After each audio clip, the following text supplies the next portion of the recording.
water uitgenooi om sy nare drome uit te lê. En toe sê Josef wat Jahwe sê.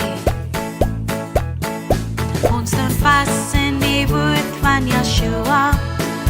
Ons staan vas in die woord van Jahwe. Ons staan vas met ons voete op die rots. Ons staan vas in die woord van Jahwe.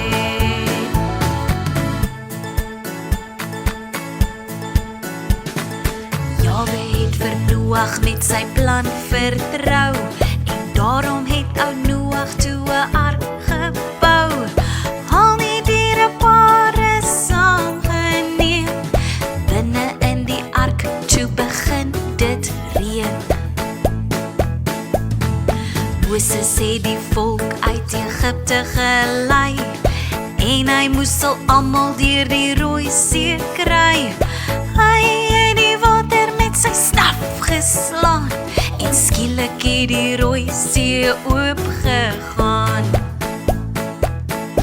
Ons staan vas in die woord van Yeshua. Ons staan vas in die woord van Jahwe. Ons staan vas met ons voete op die rots. Ons staan vas